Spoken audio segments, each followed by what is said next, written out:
ഇത് ഏകദേശം എത്ര കൊല്ലം പഴക്കൊണ്ട് വെച്ച് ഒരുപാടല്ലേ 2 തലമുറകളൊക്കെ ഉണ്ടല്ലേ?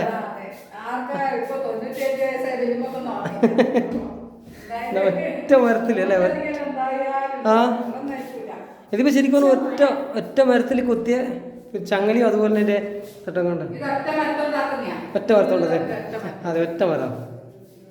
ഇതൊക്കെ ശരിക്കും അപൂർവങ്ങളാണ് പോലെ. ഓരോരോ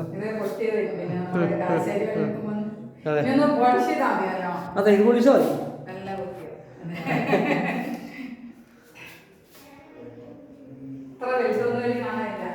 ഇല്ല, ഇനി ഇതെല്ലാം സൂക്ഷിക്കുന്നു. ഇതെല്ലാം ഇങ്ങനെ സൂക്ഷിക്കുന്നുണ്ടല്ലേ? അത് അങ്ങനത്തെ മറികടന്ന് പറഞ്ഞില്ല. അവർ ഇത്രയും സഹായം ചെയ്തിട്ട് പിന്നെ അവർക്ക് പാര വെക്കണം.